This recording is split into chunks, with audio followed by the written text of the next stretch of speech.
வணக்கம் சார். வணக்கம். யார் நீங்க? உங்களுக்கு என்ன வேணும்? என் பேர் பிரசாத். இவங்க என் ஒய்ஃப். இருக்கட்டும். புரோக்கர்ட்ட நான் வீடு கேட்கும் போது அவர் உங்க வீட்டை சொன்னாரு. ஓ, அதான் வீடு பார்க்கலான்னு வந்தோம். வாங்க உள்ள வாங்க. நான் வர வாரம் ஆஸ்திரேலியா போறேன். கீழ் போர்ஷனுக்கு ஒரு நல்ல ஆளா பாரு. அவங்க கீழ் போர்ஷனையும் மேல இருக்க என் போர்ஷனையும் நல்லபடியா பாத்துக்கணும்னு சொல்லியிருந்தேன். சொன்னாரு சார். ஆ, ஐயாக்கு ரொம்ப தங்கமான மனசு. உங்கள மாதிரி நல்ல டெனன்ட் கிடைச்சா அவரு ரொம்ப சந்தோஷப்படுவாருன்னு சொன்னாரு.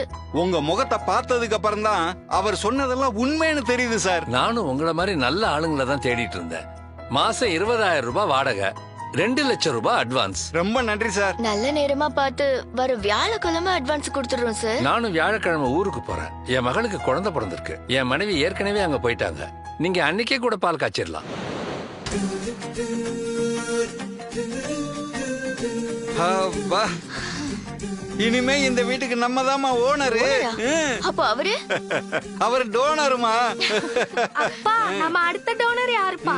இன்னும் கொஞ்ச நாள் தாமா. சரி, நீங்க முதல்ல போயிட்டு இத மாட்டிட்டு வாங்க. House for lease. நீங்கள் தொடர்பு கொள்ளும் வாடிக்கையாளர் எண் சுவிட்ச் ஆஃப் செய்யப்பட்டுள்ளது. என்னாச்சுங்க? ஒண்ணு இல்ல, இந்த பிரசாத் 3 மாசமா 1ஆம் தேதி டான்னு வாடகையை போட்டுட்டு. சரி, இப்ப 2 மாசமா வாடகையே போடல. போன் போட்டா எடுக்கவே இல்ல. இப்ப போட்டா சுவிட்ச் ஆஃப்னு வருது. ஆமா, நீங்க இங்க கிளம்பி வர அவசரத்துல யாரு என்னன்னு கூட விசாரிக்காம வீட்டை வாடகைக்கு விட்டுட்டு வந்துட்டீங்க. இப்ப கிடந்து புலம்பிக்கிட்டு இருக்கீங்க. இப்படி புலம்பிட்டு இருக்கிறத விட்டுட்டு என்ன ஏதுன்னு நேர்ல போய் பாத்துட்டு வாங்க. காலங்காத்தால எவனும் பெல் அடிக்கிறான். எவன் தெரியலையே. யாரு நீங்க? யோ, யாரையா நீ? இந்த வீட்டை நான் பிரசாத்துக்கு தான் வாடகைக்கு விட்டு இருந்தேன். நீ யாரு? பிரசாத்தா? அது யாரு?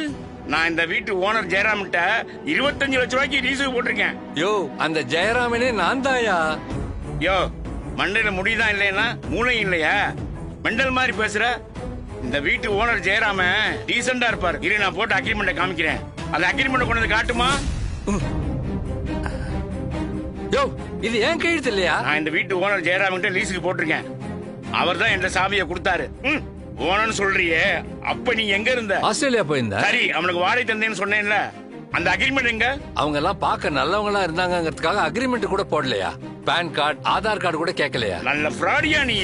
அக்ரிமெண்ட் போடலையா, ஆதார் கார்டு கேட்கலையா, ஆனா வீடு மாத்திரம் ஒண்ணுதான். முதல்ல இடத்த காலி பண்ணியா? இப்பயே போய் போலீஸ்ல கம்ப்ளைண்ட் பண்றேன். முதல்ல அதை செய். உண்மையான ஓனர் யாருன்னு அவங்க சொல்லட்டும்.